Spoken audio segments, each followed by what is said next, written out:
All right, everyone, welcome back to Chapter 8, Part 1 on Level 1 Market Data. Okay, so we're, again, continuing it with each chapter to get a little deeper, provide a little bit more depth and a little bit more detail to your knowledge of trading platforms at this point right now. So in today's lesson, we're going to talk about Level 1 quotes and the order entry window.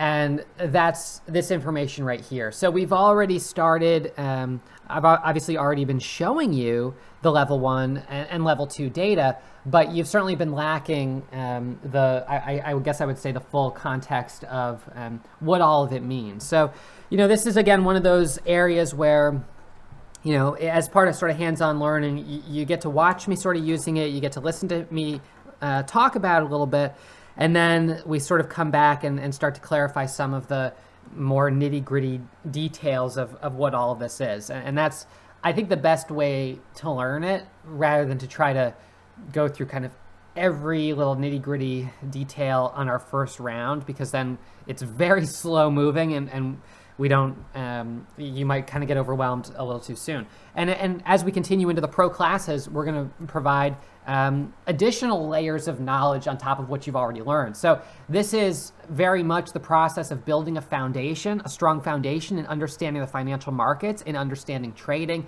and in understanding how to use these different pieces of software to help you capitalize on the opportunities that we see every single day. So let's break down level 1 market data.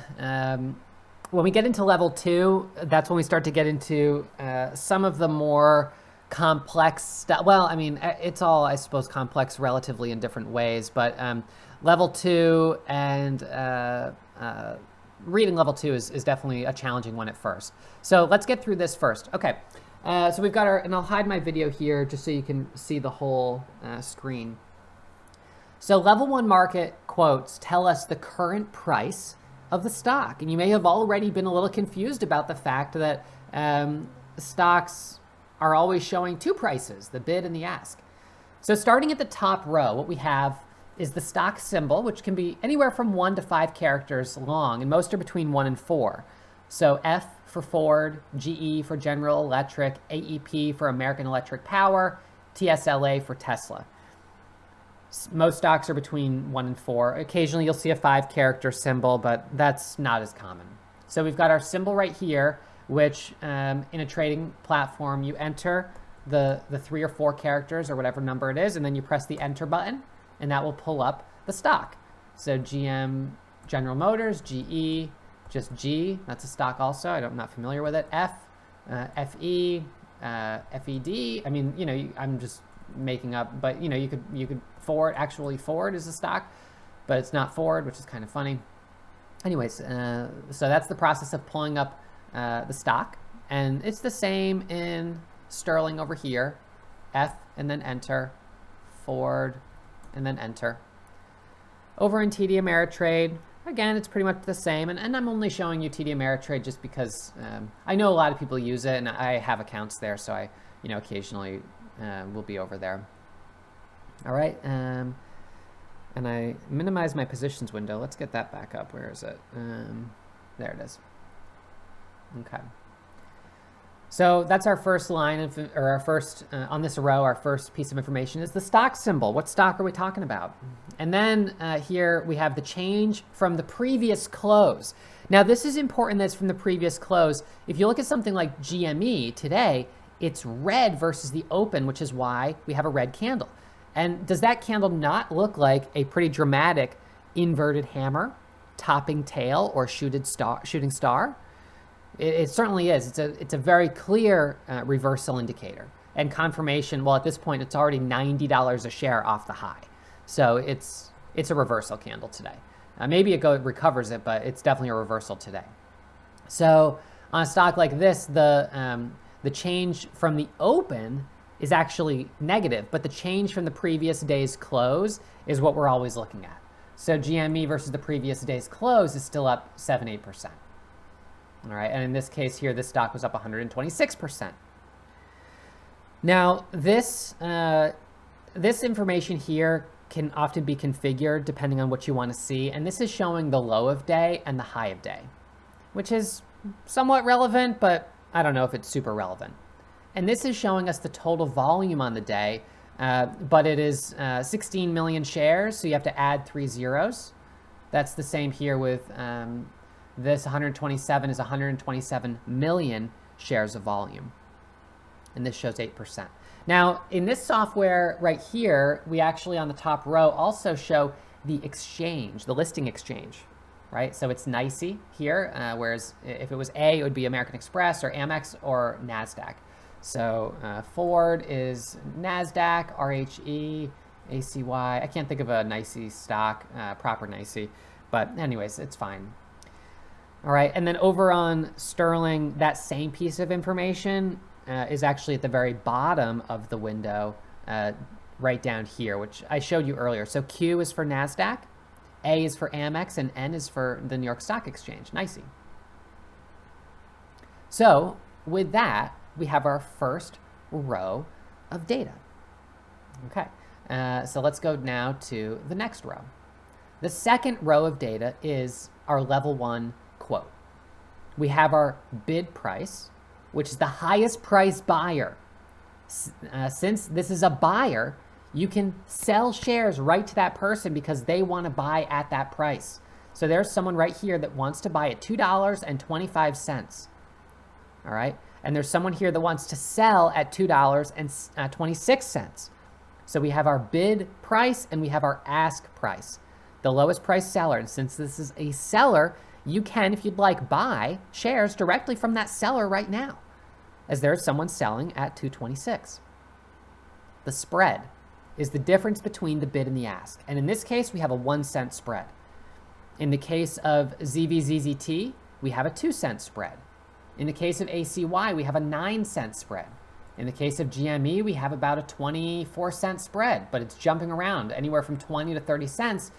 But if you watch a stock trade and you're routinely seeing, in this case, 30 to 40 cent spreads, that certainly communicates that it's a stock that carries a higher level of risk, right? Because if you decide to buy right from this seller here at 84, then you turn around and if you want to get right out, you're immediately taking a 30-cent loss just in the spread. And so that's where large spread stocks can carry more risk. However, they can also move very quickly. As you can see, this has already moved very quickly. And so it's not that I'll never trade a stock with bigger spreads, but that I have to be extra confident in my entry. So let's do a quick example here. ZVZZT, NASDAQ test stock. So it's at 10:01. So there's currently someone selling at 10:01, and I can click the buy button and I will fill at 10:01. Now look, this is a great example. Okay, I only filled 118 shares at 10:01. And now I am on the bid at 10:01. You see that? And there we go. I just got filled. So this is a nice opportunity here. Obviously it's a test stock, but for whatever reason that happened. So these orders went through right there. And when those orders went through, it filled the rest of my open order. So sometimes that'll happen where you put an order to buy on the ask and the price moves up. But then if you leave it there for a second, your price will get filled as someone does press the sell button and then your order has executed. So right now I'm actually in at 10. Now I could put another order at 10:03 and I could buy directly from the sellers at 10:02 and 10:03. And just like that, the order goes through and I'm filled. Okay, so you can instantly get in and out of the market. In the pro classes, we're going to talk about the terms adding and removing liquidity and the fees and debit credits that you can get for adding and removing liquidity. You can actually get paid by the market for adding liquidity to the market. But anytime you execute an order like this, you're filling instantly, which is ultimately what you want as a trader. So now I can turn around, and since there's someone that wants to buy here at $9.99, I can put my order at 97. And if I press sell, I'm going to get an instant execution. Boom, my order's gone. Boom, the order's gone. I hit the bid. Alternatively, I could say, you know what, I want to buy this, but I'm going to be a little picky about my price. I'm going to say I'll be a buyer, but only at 99. So if I'm a buyer on the bid, I'm putting my bid up there, but I have to wait for someone to come and sell me shares. I could say I want to sell the stock, but I want to get the best price of 10.02. So whether that's because I'm already long so I'll be long here, and then I'll put the order, let's say, at 10.03. I could say I want to sell, but I won't take anything less than 10.04. So I'm going to put my order on the ask to get the best price. In my strategy, I am generally buying stocks high and selling higher, which means I usually buy at the ask price, buying sort of, right at market price. And then I usually try to sell as the stock is squeezing up. So I try to also sell at the ask price. But the risk with doing that is that my order can sit here and I can wait and wait and wait and wait and not get any of my shares filled, which then is going to put me in a situation where I have to cancel the order and eventually just sell at the bid or put out a new order a little bit lower. So to sell on the ask requires an ability to be able to pretty quickly cancel and replace your order, and may not be something a beginner trader would want to do because you run the risk of having profit, but then you didn't sell it because your order didn't get filled, and then it came right back down, and now it's back to break even. All right. So our first first row here is giving us the price on the bid and on the ask. Some platforms may actually say bid and ask. We do here on TD Ameritrade. We have the bid and we have the ask. So you do have it right here. But I think on, I mean, this just says price on both sides. Okay, so now let's go to the next slide. Now we're going to talk about what these numbers mean. Okay, so we have price in the middle on both sides, and then we have maker, and we have size and size. So maker is the market maker. Market makers process orders for buyers and sellers, thereby creating the market. The name of the maker, sometimes called the ECN or the route, is the particular market where the buyer or seller is placing orders.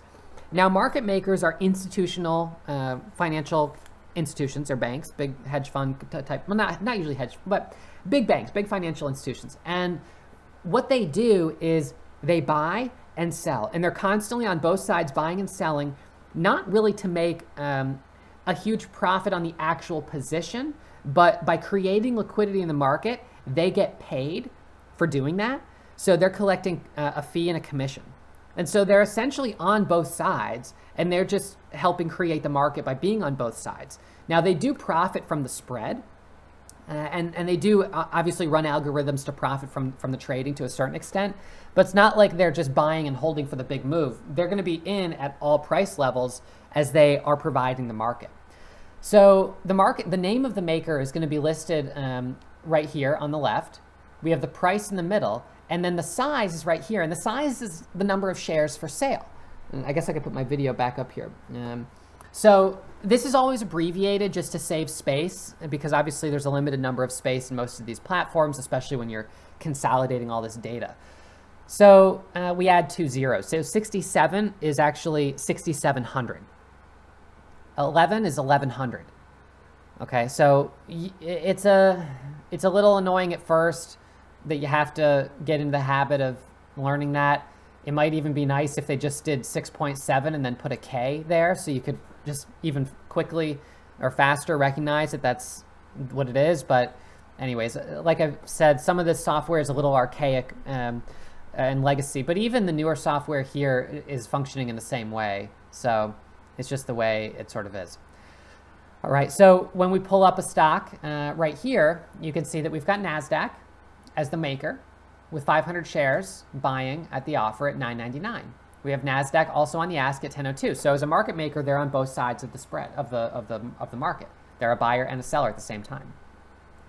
GME, you've got Amex, EdgeX, NASDAQ, ARCA, NYSE. It's a NYSE stock, so that's to be expected. We go over to Tesla. You see a couple of unusual market makers that you might not see on other stocks, and those might be market makers that really focus specifically on an algorithm for trading Tesla. You've got EdgeX, you've got BATS. Bank of America is going to have a lot of market makers on both sides. Has a very thick market with lots of people buying and selling. Doesn't move very much. So the thicker the market, the slower they move typically. All right. Now the purpose of order routing. So I want you to think of each stock as an island.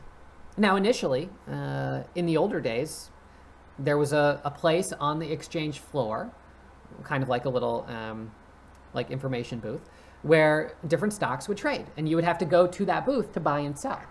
And then, of course, with the digitalization of the market, this all has become accessible online, and every trader, for the most part, we're all accessing the market through this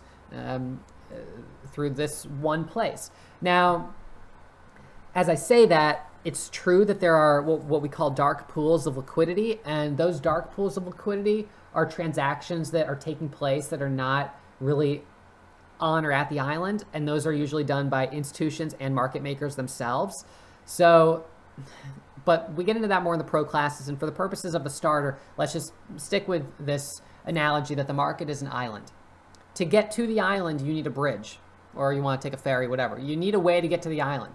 And in the market, for each stock, there are many bridges that connect to the island. And each bridge is an electronic pathway to the market called an ECN, or a route.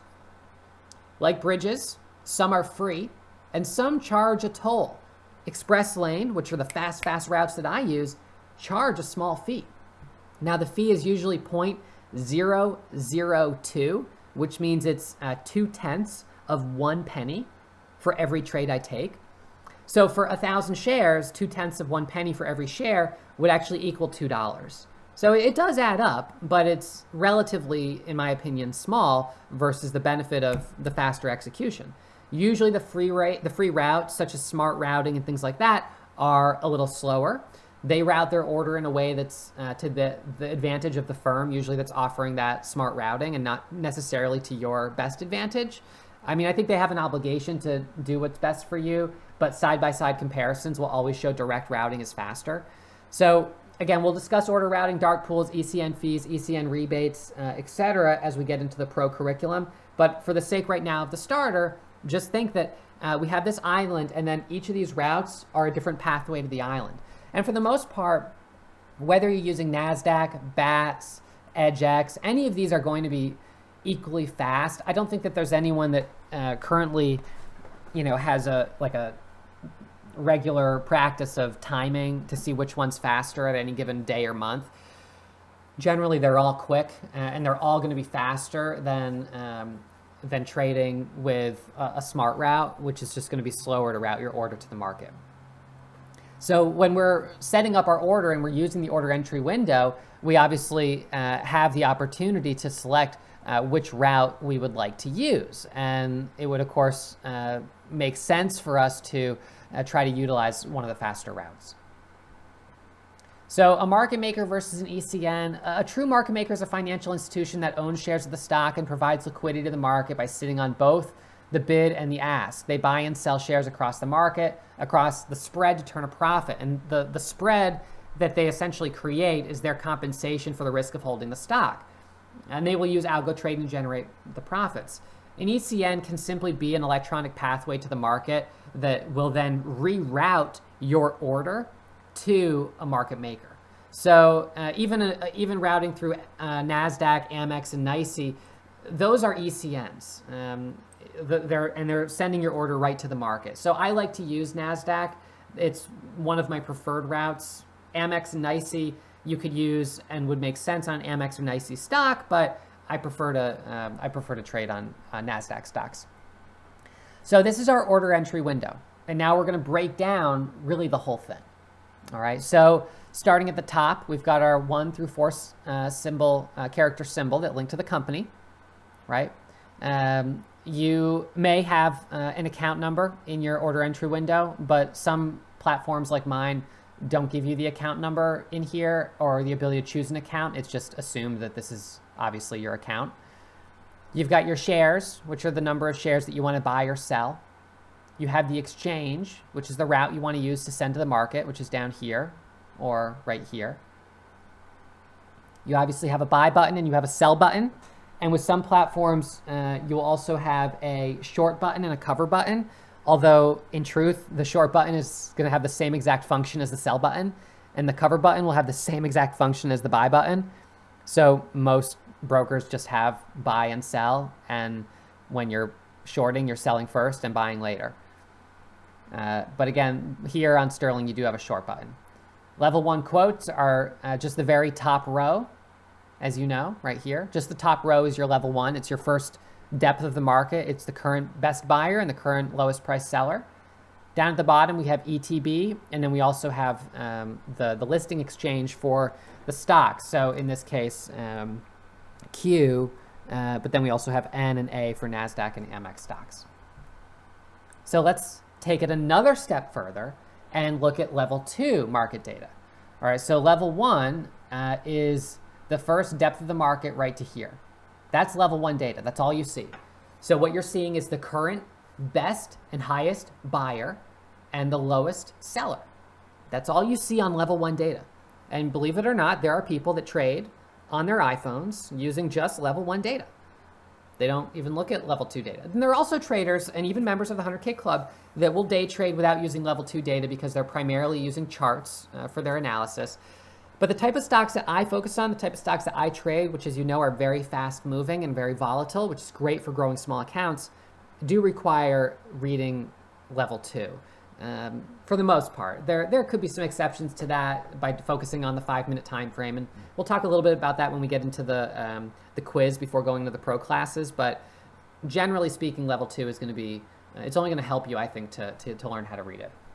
So level 2 is market depth, and that's what we're going to get into right now.